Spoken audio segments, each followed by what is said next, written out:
네, 안녕하세요. 저는 RCCB 2019 후기 및 논문 리뷰 발표를 맡게 된 신동원이라고 하고요. 지난주 내내 RCCB 2019에 갔다 와서 어, 전체적으로 느낀 점이랑 어떤 논문이 있었는지 주관적인 제 픽에 대해 픽으로 선정된 그런 논문들 한 5개, 일곱, 8개 정도를 이제 말씀드리려고 합니다. 그래서 목차는 다음과 같고요. RCCB 2019 행사 개요랑 RCCB 2019 논문 리뷰 이렇게 진행이 될 것 같습니다. 먼저 행사 개요는 다음과 같습니다. 이 RCCB라는 게 컴퓨터 비전 분야에서 3대장으로 불리는 학회 중 하나로 알고 있습니다. 3대장은 이제 CBPR, RCCB, ECCB 이렇게 세 개가 있는데요. RCCB와 ECCB는 그 번갈아 가면서 바이애뉴얼로 개최되는 걸 알고 있고 올해는 이제 한국에서 열렸고 내년에는 ECCB가 영국 글라스고에서 개최될 예정입니다. 그래서 숫자로 보는 ICCB라고 이렇게 타이틀 달아봤는데 참석자 수는 7,500명 정도에 육박하는 숫자가 참석을 했고 서브미션 수도 이렇게 많고 억셉티드 페이퍼는 1,000편 가까이 이렇게 스폰서와 그 전시 회사 다양한 워크숍과 튜토리얼이 있었습니다. 그리고 참석자 수 변화 추이는 이와 같은데요.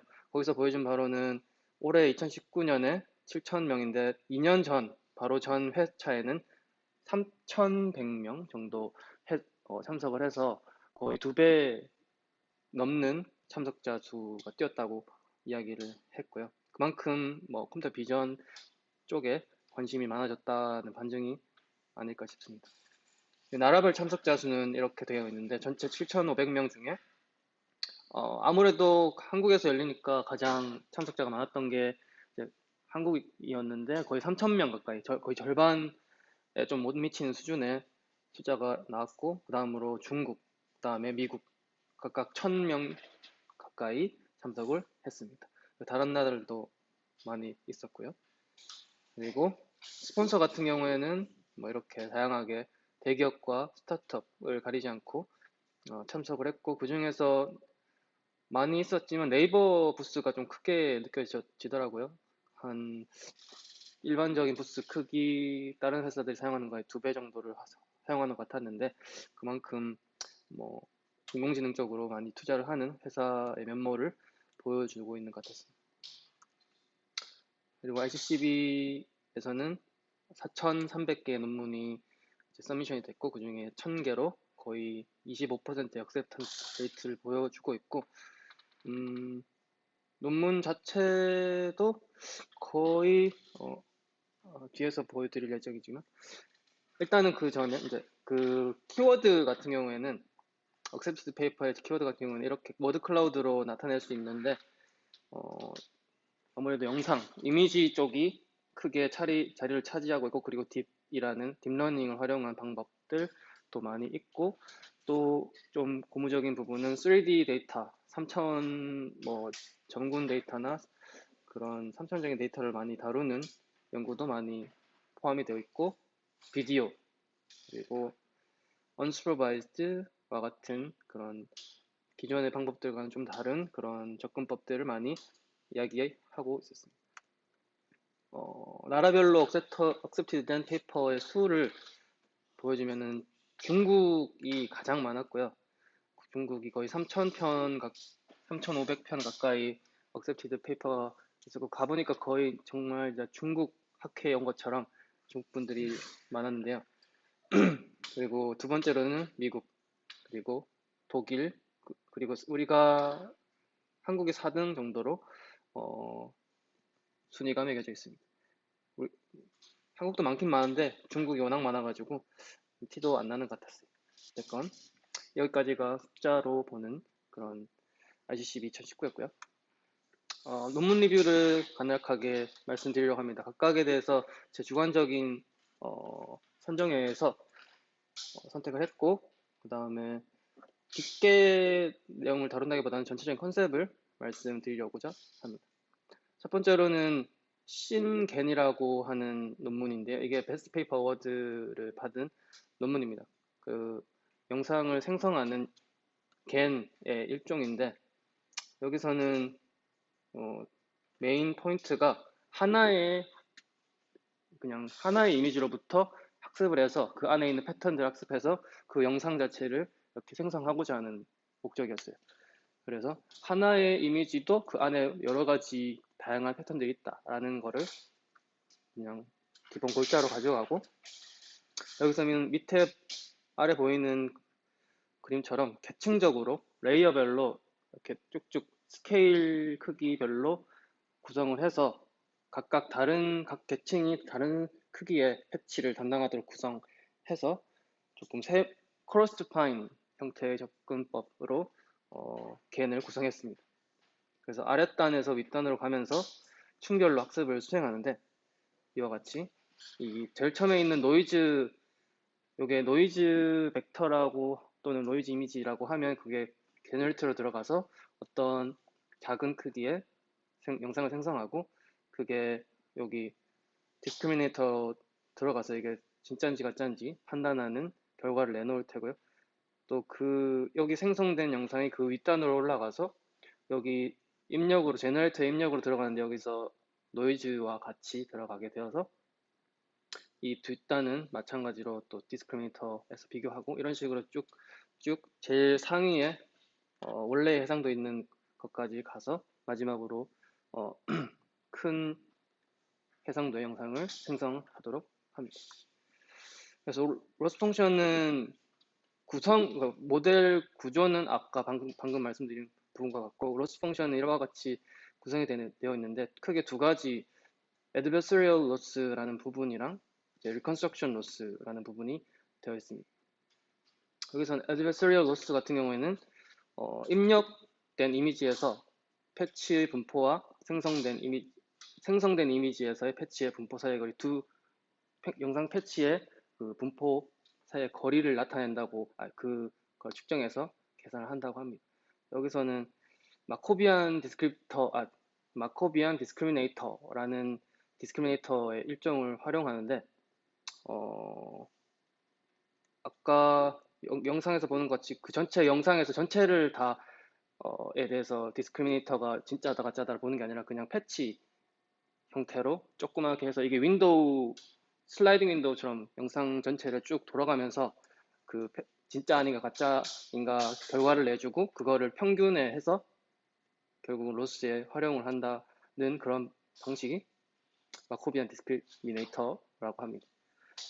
그거와 더불어서 이제 WGen GP 로스라는 것을 활용하는데, 이거는 이제 WGen이라고 하는 되게 최신의 겐 모델에서 활용하는 그 로스로 내부 웨서스타인 겐에서 활용하는 로스입니다. 근데 이거는 그 설명하는 것이 조금 깊이가 있고 양이 많아질 것 같아가지고, 여기서 에이지스트의 손나쿤 님이 예전에 발표해 주셨던 WGen 영상을 이렇게 링크로 넣어드렸습니다. 그래서 애드베서리 로스 같은 경우에는 크게 봤을 때 이렇게 구성이 되고, 또 두 번째로 리컨스트럭션 로스는 그냥 이제 리얼 이미지와 페이크 이미지의 차이, 그냥 두 개, 여기서 앞에는 제너레이터에서 얻은 영상 빼기 그 리얼 이미지에 가깝게 만들어져야 되기 때문에 페이크 이미지가, 그래서 두 개의 차이가 로스로 학습될 수 있도록 이렇게 두 개가 구성되고, 이거는 가중치로서 웨이티드 썸에 되어서 로스가 구성이 됩니다. 결과는 이와 같은데요. 여기서 보시면은 제일 왼쪽에 있는 게 이제 트레이닝 이미지, 입력으로 들어간 이미지고, 오른쪽에 쭉 나와 있는 게 이로부터 생성된 이미지라고 보시면 됩니다.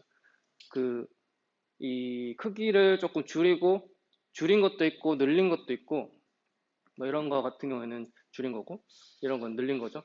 이 영상 안에 있는 패턴을 그냥 학습해서 최대한 자연스럽게 만들어서 이질감이 느껴지지 않게 해서 늘려도 뭐 원래 있던 영상이랑 똑같이 느껴지게끔, 이런 것도 그렇게 결과를 나타내는 것을 확인할 수 있었습니다.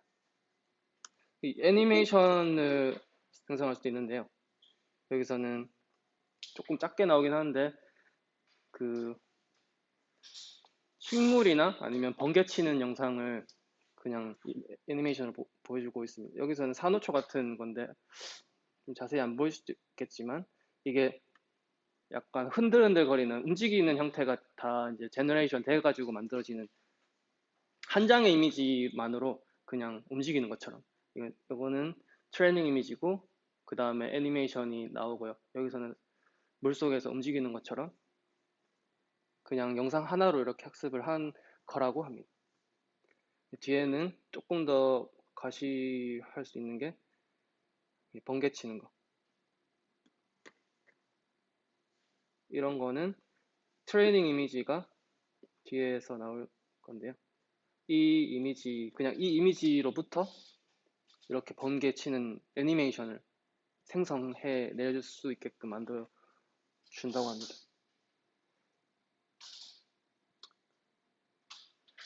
뭐 그냥 생각해 본 거는 그냥 사람 얼굴을 그냥 넣어주면 머릿결이 이렇게 찰랑찰랑 흔들리는 그런 수준까지는 개인으로 할 수 있지 않을까라는 생각이 들고요.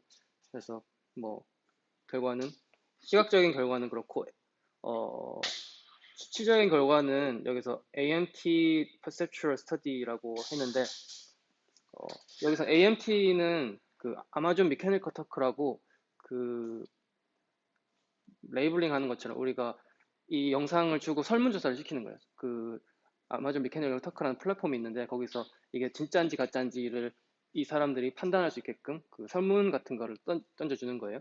그래서 여기서는 페어드랑 언페어드의 그런 질문인데 페어드는 이 사람에게 리얼 실제 이미지와 만들어진 페이크 이미지를 보여주고 두 개 중에 어느 게 페이크인지 맞추는 그런 게 페어드 문제고 언페어드는 그냥 한 장 이미지를 진짜인지 가짜인지 간에 한 장 이미지 그냥 주고 이게 진짜인지 가짜인지 맞추는 문제를 unpaired problem question이라고 합니다. 그래서 여기서 보시면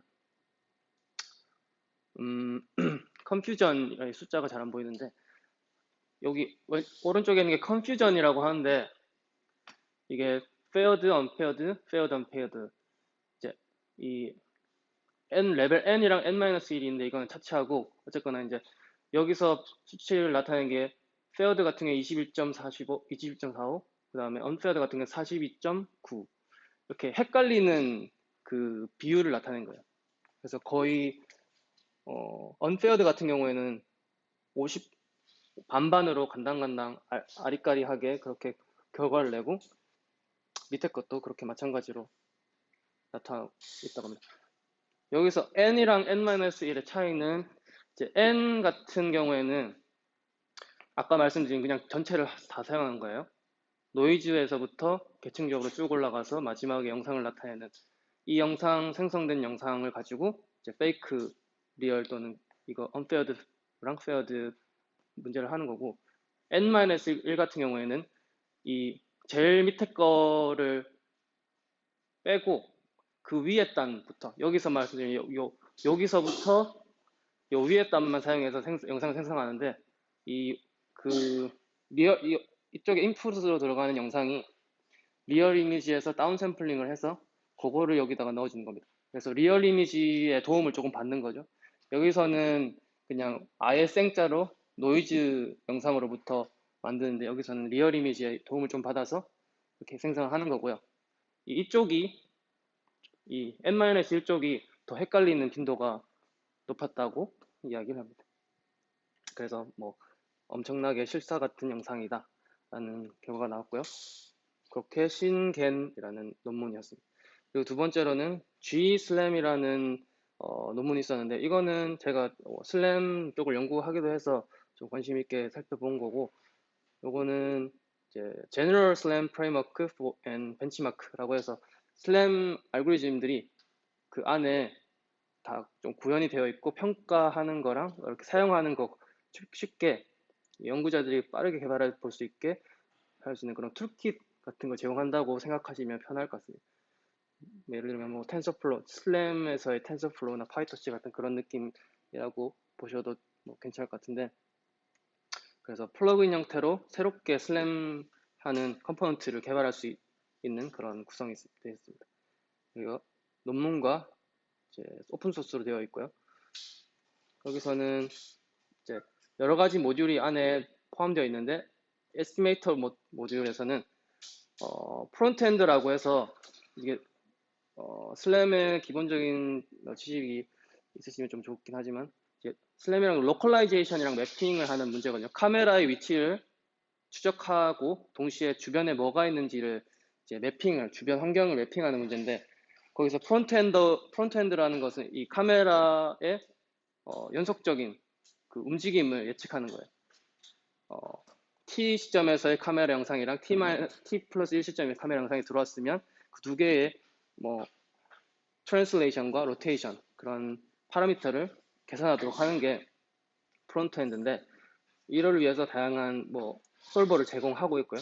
2D to 2D 2차원 영상 간의 뭐 변환 관계 또는 2D to 3D 2차원 영상이랑 3차원 포인트 클라우드 간의 관계 또는 3D to 3D는 3차원 포인트 클라우드 간의 트랜스포메이션 예측하는 거를 이야기하고 그리고 옵티마이저 모듈에서는 요거는 프론트엔드와 상반되게 백엔드에서 뒷단에서 전체적인 구성을 최적화하는 데 활용하는 부분이고 이런 것도 이제 있다.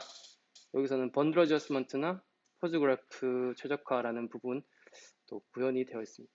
그래서 쉽게 사용할 수 있다. 메인 아이디어는 그렇고요. 비주얼 보케블러리 모듈 같은 경우에는 이제 백업 비주얼 워드라고 해서 이거는 현재 왔던 위치가 이전에 방문했던 된지 아닌지를 판단하는 루프 클로저 문제를 이렇게 해결할 수 있도록 그 모듈이 구현되어 있습니다. 그리고 이 전체 슬램 알고리즘의 결과를 평가할 수 있게 에밸루에이션 모듈도 구현이 되어 있고 좀 표준화된 데이터셋 인터페이스를 제공하는데 이와 같이 TT, TUM 이런 다양한 데이터셋을 다 그냥 활용할 수 있게 이거 다 영상 데이터셋이거든요. 그래서 영상들 있고 그 다음에 그 카메라에 대한 그라운드 트루스 트라젝토리를 포함하고 있는데 이거에 대한 평가 모듈까지 구현되어 있고 이제 ROS처럼 메시지 패싱하는 것 그리고 빠르게 제로 레이턴시로 하는 것 스레드랑 멀티 스레드 그런 거를 자유롭게 할 수 있다라는 게 주요 아이디어였습니다. 그리고 이밸류에이션 모듈에서는 평가 방법도 다양하게 제공하는데 메모리 사용량이나 그 알고리즘 자체가 얼마나 메모리를 사용하느냐 또는 메모리 할당 횟수가 얼마나 되느냐 또는 CPU를 얼마나 사용하느냐 프레임 뭐 듀레이션이 얼마나 되느냐를 이렇게 각각에 대해서 그냥 엔지니어링 관점에서 평가를 해볼 수 있게 원래 일반적으로는 트라젝토리 에러라고 해서 이 알고리즘이 예측한 궤적이랑 그라운드 트루스 실제 궤적이랑 얼마나 잘 맞는지를 이렇게 그림으로 표현하거나 아니면은 이 앱솔루트 트라젝토리 에러라고 해서 그 수치를 이렇게 나타낼 수 있는데 이것과 별개로도 이제 메모리 사용량이나 CPU 사용량 같은 것도 평가 결과를 나타낼 수 있다라는 게 이 알고리즘의 이 논문의 그 메인 아이디어였습니다. 그래서 좀 흥미롭게 다가왔고 저도 한번 사용해서 구현을 해볼까 생각하고 있습니다. 그리고 다음으로는 세멘틱 키티라는 데이터셋인데 저는 RCCB에서 제일 관심을 가지고 봤던 논문 중에 하나가 이제 세멘틱 키티라는 데이터셋이에요.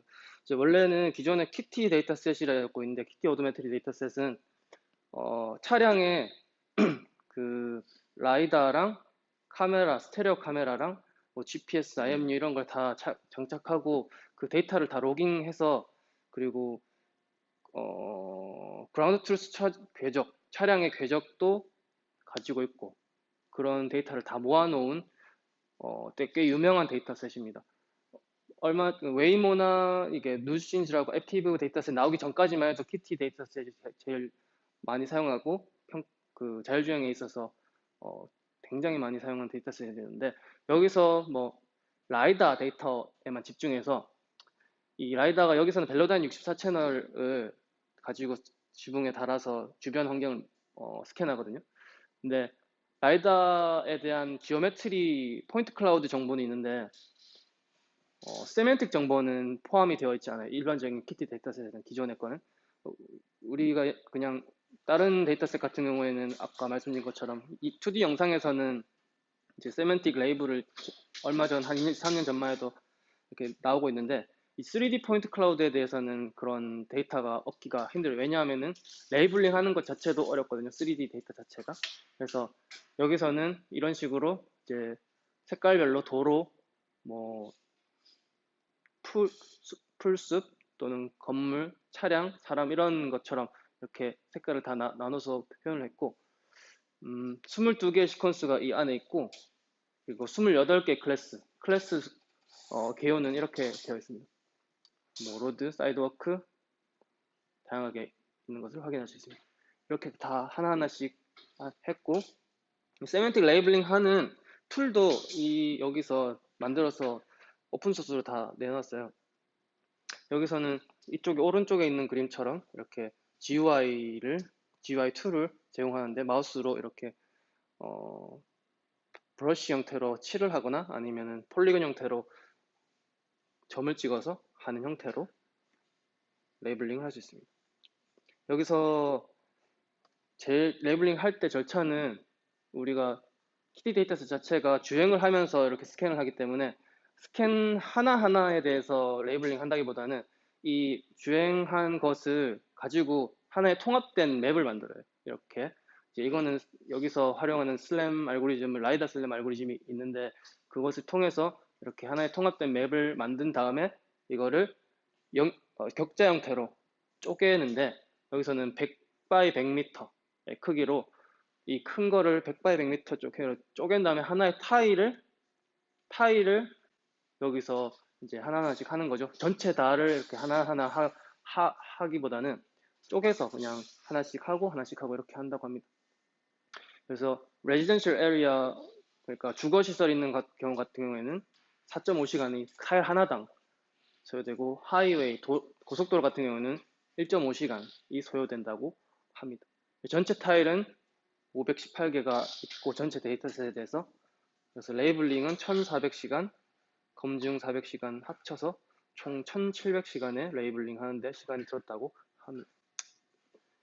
이 데이터셋을 가지고 무엇을 해볼 수 있느냐라고 하면 일단 첫 번째로는 포인트 클라우드 세그멘테이션 하는데 도움을 줄 수 있어요. 일단은 기본적으로 이런 데이터셋이 거의 없었기 때문에 이 그라운드 트루스 데이터로서 활용을 할 수 있겠죠. 그래서 우리 같은 경우에 우리 라이다 같은 경우에 그냥 그 전면만 하고 있는 그 라이다 뒤에서 보여드릴 건데 이런 식으로 라이다를 사용하고 있는데요. 이렇게 전방만 향해서 가고 있어요. 이게 솔리드 스테이트 방식이라고 해서 이게 돌아가는 기계부가 좀 없고 이건 하이브리드 방법에서 두 개를 다 사용하긴 한데 어쨌건 지붕 위에 달아놓는 형태가 아니라 어디 뭐 헤드라이트나 전면부에 인베드해서 내장해서 차량에 달 수 있는 형태의 그런 라이다 센서를 지향하고 있습니다. 그래서 이 라이다에 대해서 똑같이 세그멘테이션을 하는 거죠. 도로, 벽, 차량, 사람 뭐 이렇게 해볼 수 있게 그렇게 데이터셋을 활용할 수 있을 것 같고 또 두 번째로는 Semantic Scene Completion이라고 해서 위에 보시면 이런 좀 부분적으로 얻어진 파셜하게 얻어진 포인트 클라우드가 있으면 이걸 바탕으로 그 안 보여지는 오클루드 된 또는 좀 지향하고 있지 않은 바라보고 있지 않은 형태를 부분을 이렇게 만들어주는 거예요. 이렇게 이쪽만은 바라보고 있는데 뒤쪽을 생성해서 만들어준다거나 이거는 약간 뭐 베리에이션 오토엔코더나 겐 같은 그런 제너리티브 모델을 활용해서 이렇게 생성해주는 그런 형태로 만들어줄 수 있습니다. 이것을 가지고 이렇게 연구를 할 수도 있고 시멘틱 비주얼 로컬라이제이션이라는 거는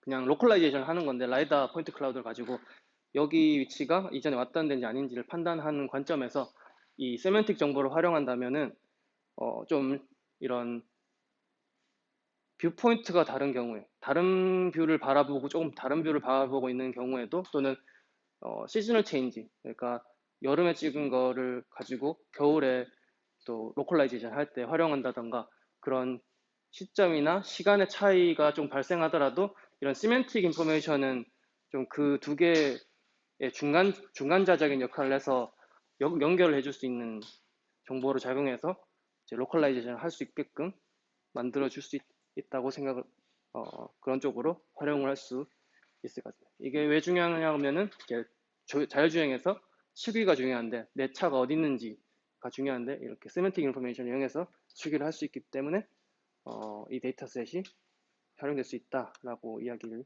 드릴 수 있을 것 같아요. 그래서 요거는 여기 아까 데이터셋을 이용해서 그 세그멘테이션 하는 그런 알고리즘 중에 하나인데 요거는 레인지넷이라고 하는데 RCV에 나온 논문 아니에요. 아이로스에 나온 논문인데 이 앞에 있는 그 연구 그룹에서 내놓은 그런 신경말 모델입니다. 아이로스는 지금 이번 주에 마카오에서 하고 있거든요.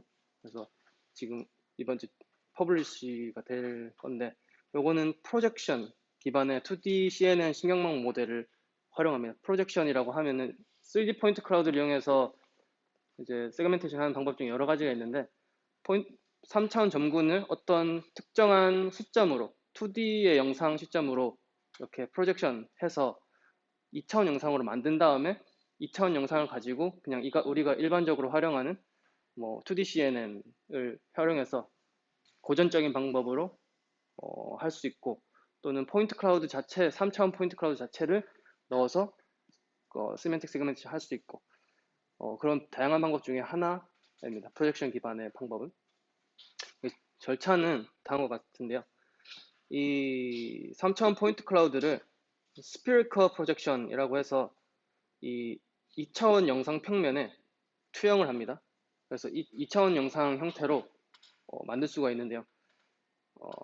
아까 형님이 잠시 말씀해 주셨던 이렇게 뭐 U자로 이렇게 된다라는 게 스피리컬 프로젝션 때문에 그런 형태가 구성이 되는 거고 이렇게 2차원 영상을 만든 다음에 다크넷 기반 욜로에서 사용하는 다크넷 기반의 네트워크를 통해서 세그멘테이션을 1차적으로 합니다. 그러면 이렇게 이제 세멘틱 세그멘테이션이 되고 이 2차원 영상을 다시 3차원으로 보내야 되는데요. 다시 3차원으로 보내야지 3D 점군 세그멘테이션 된 점군이 나오겠죠. 근데 그 과정에서 엣지 부분에 경계가 되는 부분에서 조금 명확하게 떨어지지 않는 그런 문제가 있습니다. 그런 거를 이제 후처리 그걸 엣지 블리딩 문제라고 하는데 그걸 후처리로 해결하는 것까지 해서 이 논문에서 제안을 하고 있습니다. 그래서 efficient projective neighbor, nearest neighbor search for point labels라고 하는데 뒤에서 이야기를 드릴 거고요. 스피리컬 프로젝션 같은 경우는 그냥 이 3차원 포인트 클라우드 포인트 점 하나가 x, y, g의 값을 가지고 있어요. 그러면은 여기서는 x, y 값 가지고 이제 아크탄젠트를 통해서 어떤 값을 내고 파이랑 이제 w 값 여기서는 안 나와 있네요. width와 height의 값일 것 같은데 이 영상의 width와 height 값을 해상도 측면에서의 그 값을 의미하는 것 같고요. 그것을 이용해서 이렇게 2차원상에서 U 좌표의 U 값을 얻고 그다음에 동일하게 G 값은 X, Y, Z 중에 하나 그리고 R은 이제 거리값 X 그 센서 중심으로부터 그 포인트까지의 거리를 R이라고 X, Y, Z 값을 알면은 계산할 수 있겠죠. 그 값을 이용해서 계산하고 아크 사인을 이용해서 이렇게 수식을 통해 UV 코디네이트로 바꿀 수 있습니다. 그래서 이런 2차원 영상이 나오게 되는 거고요. 이 2차원 영상을 이 다크넷 기반의 신경망 모델에 넣어주게 되면 여기서는 일반적인 우리가 사용하는 뭐 레지듀얼 블럭이나 CNN 레이어랑 업샘플링이랑 업샘플 컨보루션 연산 등등을 이용해서 이렇게 쭉 하면 마지막에 이렇게 시멘틱 세그멘테이션 된 영상이 나오게 됩니다. 이거를 그라운드 트루스랑 비교를 하겠죠. 그라운드 트루스는 그 시멘틱 키티 데이터셋 이용해서 얻을 수가 있겠고요.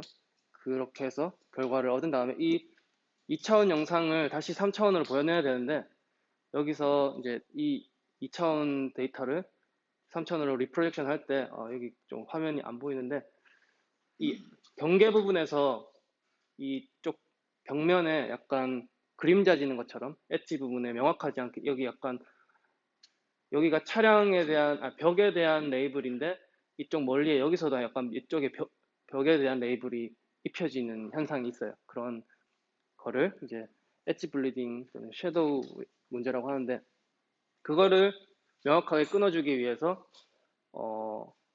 여기서 제안하는 수도 코드가 efficient projective nearest neighbor search라고 합니다. 꽤 길게 논문 한 장의 페이지를 차지하고 있었는데 다 읽어볼 시간이 없어가지고 일단은 스킵을 하고요. 나중에 저는 좀 더 자세히 살펴보려고 합니다. 그래서 시멘틱 세그멘테이션 결과는 이렇게 그 GitHub에서 나오고 있었는데요. 꽤 잘 나오고 있는 것을 확인할 수 있습니다. 벨로다인 64 채널 데이터에 대해서 도로, 벽면, 차량, 수풀 같이 다양한 클래스 레이블에 대해서 결과를 나타내주고 있고 이거는 보통 시멘틱 세그멘테이션 같은 경우에는 intersection of union이라고 해서 그 ground truth 값이랑 우리가 예측한 값 영역 사이에 겹치는 부분의 비율을 말합니다. 그래서 그 비율이 높을수록 좋은 것인데 다른 알고리즘들과에 비해서 제한한 알고리즘이 제일 밑에 있는데요. 이게 굵은 표시로 된 게 가장 좋은 수치를 나타내는 것을 볼 수 있습니다. 이쪽 칸에 있는 게 각 클래스별 카, 바이시클, 모터사이클 이렇게 쭉 있는 각각의 클래스별 MOU 값을 나타내고 여기는 min IOU 전체에 대해서 평균적인 값을 나타내는 값이라고 할 수 있습니다. 그래서 각각을 보면 굉장히 좋은 결과를 나타냈다고 그렇게 얘기를 하고요. 여기서는 포스트 프로세싱의 유무에 따른 결과 차이를 이야기하는데 여기서 IOU 값을 나타내는 게 이 검은색으로 표시된 이 커브고요. BIOU라고 해서 보더 IOU라고 하는 매트릭을 여기서 제안을 했는데 그냥 간단하게 생각하면 아까처럼 경계에서 얼마나 더 정확하게 나오는가 아닌가를 측정하는 그 매트릭이라고 생각하시면 됩니다. 그래서 IOU, 검은색이 IOU, 노란색이 BIOU고 그 다음에 점선으로 표현된 거는 포스트 프로세싱이 된 것. 그러니까 아까 엣지에서의 문제를 해결하기 위해서 제안했던 그 긴 수도 코드 방법을 한 것과 그리고 검은색은 그냥 그걸 안 한 방법에 대해서 좀 결과가 다르죠. 까만색이 더 낮고 노란색이 후처리를 한 게 더 좋게 나오고 또 BIOU 측면에서도 조금 더 높게 실선이 BIOU를 나타내고요. 실선 같은 경우에 BIO를 나타내는 부분이 더 좋게 나왔다라는 그런 얘기를 하고 있고 실행 시간 같은 경우에서도 좀 해상도를 작게 하면은 빠른 속도로 실시간에 가깝게 여기서는 엔비디아 쿼드로 또는 제슨 AGX 그 기기에서 했는데 FPS가 최고는 38 FPS까지 나오는 것을 확인할 수 있습니다. 꽤 좋게 나오는 것 같았고요. 그리고 다음으로는 요거는 비주얼 오도메트리를 푸는 문제인데요. 그냥 2D 영상 하나 가져와서 비주얼 오도메트리를 하는데 겐을 써요. 여기서는 제너티브 모델을 써서 비주얼 오도메트리를 활용하는 문제입니다.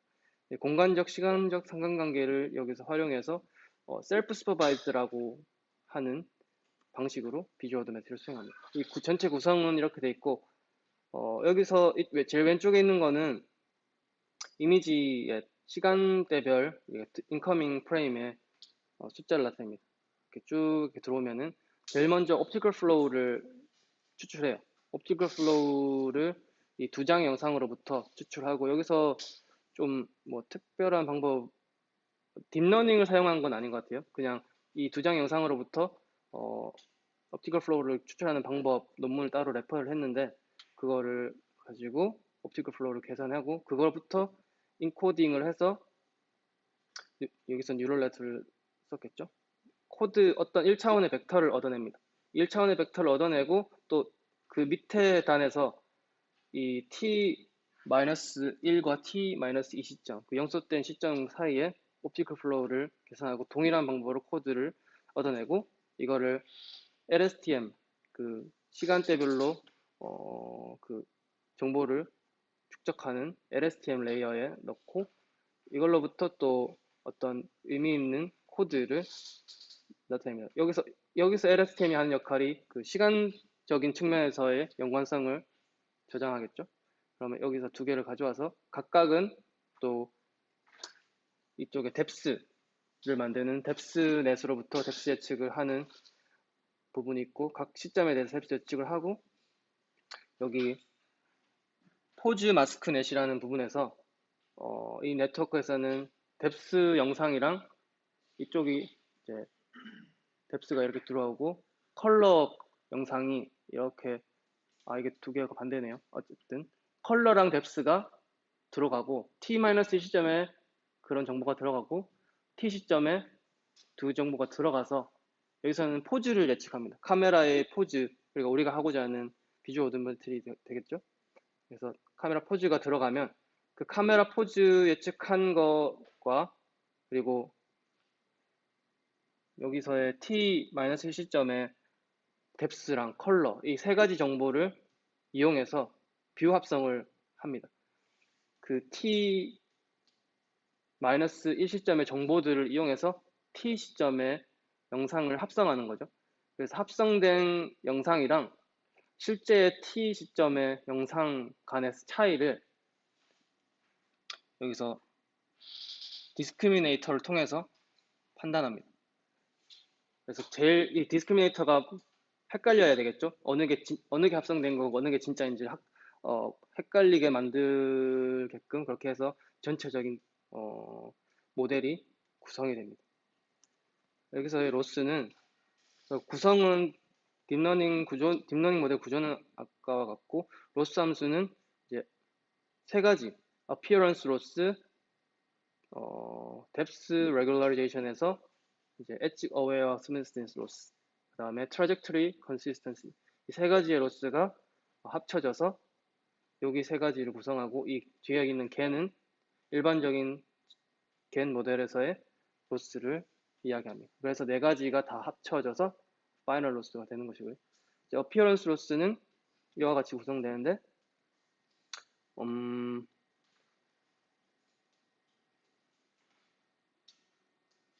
그냥 그 아까 합성된 영상 두 개 사이의 차이를 예측해요. 여기서 앞에 있는 항은 그냥 간단하게 픽셀 레벨에서의 인텐시티의 차이. 두 영상이 그냥 픽셀 레벨에서 얼마나 똑같은가. 두 번째 있는 거는 SSIM이라고 해서 Structural Similarity Metric이라는 메트릭이 있습니다. 그래서 두 개의 구조적인 차이. 앞에 거는 세부적인 차이를 말한 다음에 뒤에 거는 글로벌한 구조적인 차이를 두 개를 합쳐서 appearance loss를 구성하고요. 그 다음에 depth regularization은 edge aware smoothness loss라고 하는데 이 수식이 이렇게 돼 있는데 조금 복잡하긴 한데 제가 느끼기에는 앞에 거는 x 그레디언트 변화량 영상에서의 변화량인데 x축에 대한 거 y축에 대한 거 그리고 그 변화량이 엣지 부분에서만 크게 차이 나고 그냥 호모지니어스한 병에서는 크게 차이 안 나야 된다라는 그런 것을 얘기하는 것 같아요. 그래서 그림으로 쉽게 설명하면은 그냥 바이레터럴 필터 같은 거 아시면은 이게 세부적으로 안 나오는데 이 영상이랑 이 영상이 뭐 차이냐면은 이 조금 피부톤이 부드럽게 해주는 그런 필터 같은 효과인데요. 이 피부 안쪽에서는 조금 부드럽게 나오는데 이 경계에서는 좀 이렇게 샤프하게 꺾여지는 그런 걸 의미해요. 그래서 그 개념을 똑같이 이제 엣지 어웨어 스무스니스 로스로 표현을 한 거고 그렇게 생각하시면 될 것 같고요. 그리고 트라젝터리 컨시스턴시는 이 궤적이 이 그림을 보면 대충 설명이 되는데요. 궤적 자체가 독립적으로 하나하나 이렇게 나옵니다. 파란색이 그 카메라의 위치를 나타내는 겁니다. 그래서 여기에서의 궤적이 나온 거랑 어, 첫 번째랑 이 마지막에 있는 거에 직접적인 6 degree of freedom, translation과 로테이션의 차이랑 각각을 누적했을 때 여기서 이쪽으로 가는 거랑 이쪽으로 가는 거랑 각각의 차이가 있을 텐데 이걸 다 누적했을 때 이제 6 degree of freedom의 차이 이게 두 개가 결국은 같아야지 의미가 있는 걸라고 이렇게 소개를 하고 있습니다. 왜냐하면 여기서는 독립적으로 각각을 계산하기 때문에 이게 두 개가 일단은 같지 않게 나오거든요. 근데 궁극적으로는 두 개가 같게끔 학습을 시키는 로스가 이 trajectory consistency 로스가 되겠습니다. 그래서 이거를 통해서 파이널 로스가 나옵니다. 결과는 이와 같은데요. 일단 첫 번째로 뎁스 예측 결과, 아까 영상에서 뎁스를 만들어줬는데 뎁스 예측 결과에서는 뭐 이렇게 표에 나와 있습니다. 메저는 이렇게 absolute relative difference, squared relative difference 이렇게 하나, 둘, 셋, 넷 이렇게 보시면 될 것 같고 그냥 쉽게 말씀드려가지고 예측된 여기서 생성한 뎁스랑 실제 그라운드 트루스 뎁스 간의 화소 측면에서의 차이를 말합니다. 그래서 이렇게 나타내는 수 있는데 제한하는 방법이 이 굵은 표시로 된 것이죠. 각각에서 굵은 표시로 된 것이고 좀 잘 나온다라고 이야기를 하는 것을 알 수 있습니다. 그리고 시각적인 측면에서는 이렇게 인풋 영상이 이렇게 들어오면 이 SFM 러너라는 알고리즘, 이 bid to depth 그리고 GeoNet이라는 알고리즘이 이렇게 뎁스를 만들어 주는데 제한하는 방법에서 만들어준 뎁스가 이렇게 깔끔하게 나온다 라는 이야기를 하고 있습니다. 다른 것들도 이런 셀프 스퍼바이즈 방법인지는 잘 모르겠어요. 어쨌거나 이 방법 자체는 그라운드 트루스를 전혀 사용하지 않는 방법입니다. 그리고 이게 비주얼 오도메트리 문제이기 때문에 포즈 에스티메이션, 카메라의 궤적을 어떻게 나타내느냐라는 결과가 이렇게 되어 있고요. 뭐 그림 궤적 자체는 이렇게 되어 있는데 여기서 이제 키티 데이터셋 이것도 키티 데이터셋 9번이랑 10번에 대한 건데 여기서 앱솔루트 트라젝터리 에러라고 해서 그라운드 트루스 궤적이랑 예측한 궤적이랑 이렇게 매칭을 해서 얼마나 차이 나느냐를 따져봤을 때 제한하는 방법이 이렇게 좋았다라는 이야기를 하고 있고요. 언제나 자기네 논문이 제일 좋다라는 말을 하고 있습니다. 그리고 뒤에 몇 가지 논문이 더 있는데 이거는 한 장씩 해서 간단하게 설명드리면 이거는 이제 2D CNN 아키텍처에 잘 알려진 네트워크들이 뭐 모바일넷이나 셔플넷 그리고 스퀴즈넷이라는 다양한 넷이 있는데 그런 거를 3D에도 잘 적용할 수 있도록 바꾼 거예요. 변환을 한 거라고 합니다.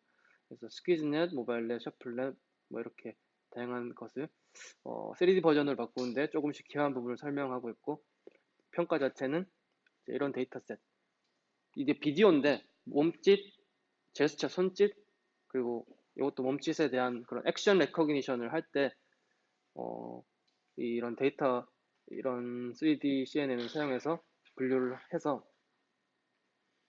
뭐 결과가 뭐 좋았다고 합니다. 이 테이블만 보면은 이 결과 도출을 할 수 있습니다. 정확성과 컴플렉시티 레벨 그리고 런타임 퍼포먼스 측면에서 다 어떤 특정한 파인딩이 있었다라는 것을 이야기합니다. 여기서는 뭐 제한하긴 했는데 그냥 조금씩 이렇게 3D 버전을 바꾸는데 어떤 부분에서 기여를 했는가를 논문을 자세히 살펴보시면 알 수 있고 오픈소스로 다 제공을 하고 있습니다. 다음에 이제 페이스 얼라이먼트 문제에서 이제 UGLLI 페이스 얼라이먼트라고 하는데 이걸 발음을 어떻게 해야 될지 잘 모르겠지만 어글리를 표방한 것 같아요. 어글리 페이스 얼라이먼트라고 읽으면 될 것 같은데 이제 여기서 뭐 uncertainty, Gaussian log likelihood loss 이거의 약자인 것 같고요.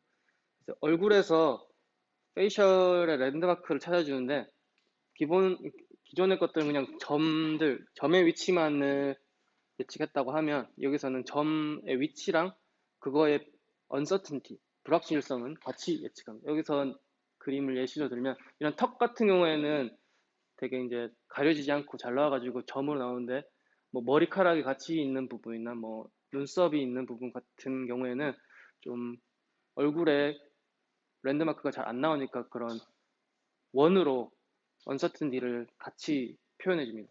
그래서 그것을 어떻게 하느냐라는 이야기를 했는데 DUNet 기반이라고 해서 DUNet이라고 하는 건 유넷을 스택한 형태로 이렇게 오른쪽에 그림 보는 것처럼 유넷 구조를 이렇게 스택 형태로 쌓아서 만들었다고 합니다. 이게 DUNet이 저 찾아서 보려고 그랬는데 최근에 파미가 된 논문이고 제가 아직 지금 학생이 아니라 가지고 다운을 받을 수 없더라고요. ITIP 거기서 다운을 못 받더라고요. 그래서 내가 자세히 보진 못했어요. 그래서 이렇게 되어 있고 여기서는 밑에 민 에스티메이터랑 촐레스키 에스티메이터 네트워크 이게 두 개가 있습니다. 이 각각이 하는 게 뭐냐 하면은 민 에스티메이터는 말 그대로 여기서 하고자 하는 게 페셜 랜드마크의 위치가 여기선 민입니다.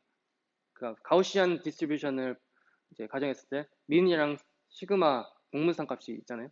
그래서 이거는 민 위치를 예측하는 거고 이거는 이제 그 가우시안 분포의 공문상 행렬 시그마를 예측하는 신경망으로 알고 계시면 됩니다. 시그마의 루트를 취하면은 L이라고 하더라고요. 이제 L이 이제 로어 트라이앵글러 매트릭스 그 매트릭스가 되는데 그게 촐레스키 매트릭스라고 했던 것 같아요. 그래서 그거를 예측하는 신경망이라고 생각을 쉽게 하시면 될 것 같습니다. 그래서 각각을 이렇게 얻을 수 있고요.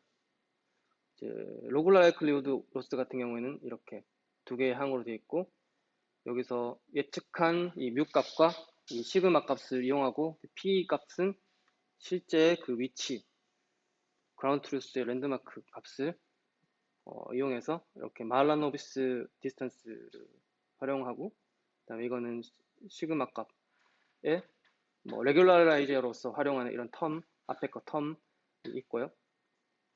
평가는 그냥 노멀라이즈드 민 에러라고 하는데 그냥 그라운드 트루스 포지션이랑 예측한 포지션이랑 차이가 얼마나 되는지를 이야기합니다. 여기서도 마찬가지로 제일 아래에 있는 것이 제일 좋다라는 그런 아이디어였고요. 여기까지가 뭐 논문 분석한 결과를 제가 제 주관에 의해서 선정한 논문들을 말씀해드렸는데 제 관심 가는 논문들이 좀 꽤 있긴 있었어요. 슬램 알고리즘도 있고 뭐 겐 부분, 제너레이티브 모델이나 또는 다양하게 그런 알고리즘들이 있어서 시간을 두고 한번 자세히 살펴볼까 합니다.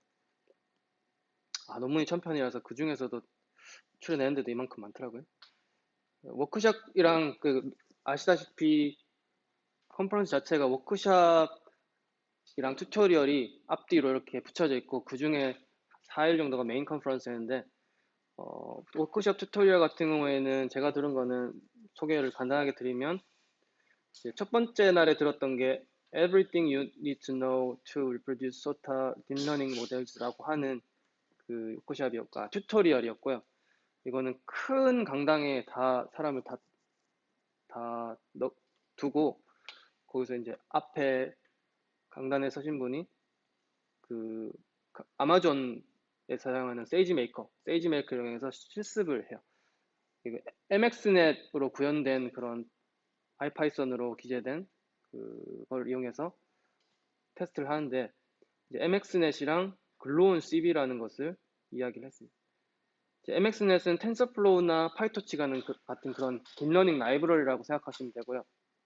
이제 글로온 CB가 조금 신기한 것 같았는데 이게 최신 딥러닝 연구의 재현성, 이 reproducible에 초점을 맞춘 이 MXNet의 요거에 기반한 라이브러리라고 합니다. 이거 안에 다양한 모델들이 이미 구현되어 있고 그것을 가져와서 테스트 해볼 수 있다라는 것을 이제 중점적으로 이야기를 하고 있었습니다.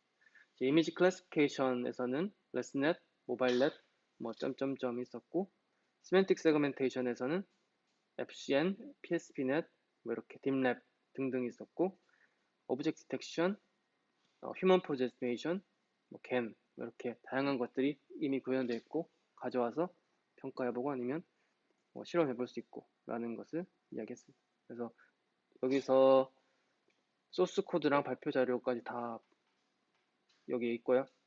11월쯤에는 이번 달 말쯤에는 AutoML 하는 것까지 지원을 해서 확장을 할 거라고 이야기를 했습니다.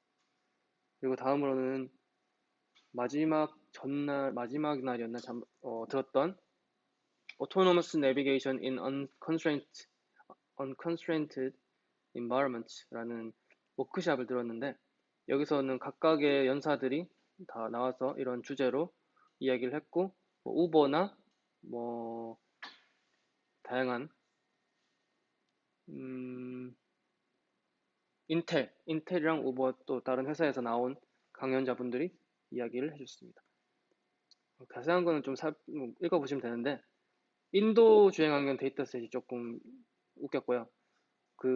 우리가 그냥 미국 같은 경우나 아니면 한국 같은 경우에는 도로 잘 닦여져 있고 그런 데서 데이터셋 얻었는데 인도 데이터셋이라고 해서 내놨는데 완전 그냥 비포장 도로고 도로 차선도 없고 거기 그냥 소 같은 게 막 왔다 갔다 그리고 트럭이 옆에 막 있고 사람도 막 그냥 지나다니고 그런 데이터셋에서 주행을 하면은 이거는 자율주행이 정복된 거라고 생각이 들 정도로 그런 데이터셋을 인텔에서 내놓았고요. 뭐 또 라이다 심이라는 라이다 전용 시뮬레이터를 공개를 했고 이것도 좀 관심이 갔습니다. 공개 예정이라고 하고 아직까지는 이제 찾아볼 수 없고요. 네, 그 외에도 다양한 강연들이 있었고 발표 자료를 캡처한 게 있는데 여기서 뭐 다운로드 받으실 수 있습니다. 그리고 딥러닝 for Visual SLAM이라는 패널 세션도 있었고요. 요거는 제가 CBPR 갔을 때도 작년에 첫 번째로 했었는데 이번에 두 번째로 패널 세션을 해서 재밌게 전체를 듣진 못했고 전체를 아까 방금 말씀드린 오토노머스 드라이빙 그 세션 듣느라 다 듣지 못했지만 패널 세션 제일 마지막에 패널 세션이라고 참석하신 연사분들이 앞에 의자 깔고 이렇게 앉아가지고 이야기하면서 토론을 하는데 그런 주제에서 질문을 던져주고 어떻게 생각하는지를 이야기를 하는 게 있었습니다. 그런 의견들이 이렇게 나왔고 읽어보시면 도움이 될 것 같습니다. 그리고 데니얼 크레머스라는 교수님이 TUM이라고 민행 공부에 컴퓨터 비전 슬램 하는 부분에서 유명한 교수님이 계신데 그 부분에 의견도 좀 재미있어서 적어봤고요. 물리를 잘해야 된다고 합니다. 물리를 알아야 딥러닝 그런 것도 다 이해를 하고 그런 것 같아요. 사실 실제로 물리를 잘하는 사람이 딥러닝 이렇게 하는 것도 다 잘 이해를 하는 것 같아요. 제가 봤을 때도 그런 것 같기도 하고 좀 동의를 했습니다. 그래서 이런 아이디어가 있었고 마지막으로 개인적인 느낌과 전체적인 분위기는 전체 ICCB 컴퓨터 비전 연구를 이렇게 소개하는 컨퍼런스였지만 딥러닝이 많은 비중을 차지했고요. 제가 느끼기에는 거의 7, 80%였던 것 같고 퓨어 컴퓨테이셔널 포토그래피 이런 거는 조금 양이 적었던 건 맞았던 것 같습니다. 그리고 중국 사람들 인공지능 연구에 양도 많은데 질도 굉장히 높아요. 그래서 칭화대나 미국 대학인데 중국 사람인 경우도 많고 그런 국가적인 차원에서 많이 밀어주는 게 아닌가라는 생각이 들기도 합니다. 워낙 생성되는 데이터도 많을 것 같기도 하고요. 그리고 3D 포인트 클라우드 데이터 자체에 그래프 뉴럴 네트워크, 우리가 옛날에 한창 뜰 것 같다라는 이야기를 해서 많이 공부했던 GNN이 사용이 많아지는 것을 느꼈고요. 그리고 뭐 3D에서는 챔퍼로스라고 하는 이런 루트를 근근 빈번하게 봤던 것 같습니다. 요거는 예, 이렇게 구성이 되어 있고요.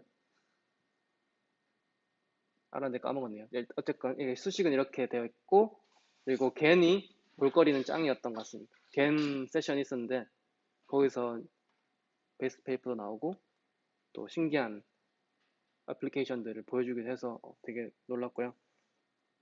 그리고 다양한 사람들과 만날 수 있는 기회가 있었고, 전체 컨퍼런스가 일주일 동안이나 했어요. 거의 그 전주 토요일부터 다음 주 토요일까지, 아니다. 그 전주 일요일부터 다음 주 토요일까지 거의 7일 내내 했는데 좀 길다는 생각은 좀 들긴 했어요. CVPR은 그렇게 길게 하진 않았고요. 한 5, 6일 정도 했던 것 같은데 일주일은 길었던 것 같습니다. 그리고 뭐 여러 가지 토치 3D랑 라이다심 같은 것도 나온다고 하는데 나중에 나오면 한번 살펴볼 것 같고, 여기저기서 데이터셋을 많이 출시한 느낌도 들었습니다. 이런 데이터셋도 많이 있고요. 이것 말고도 더 많이 나오고 있었습니다. 그래서 전체적인 내용과 개인적인 의견까지 말씀을 드렸습니다. 딱 지금 59분 10초를 지나고 있네요. 네. 혹시 질문이 있나 코멘트 있으시면 해주시면 감사하겠습니다.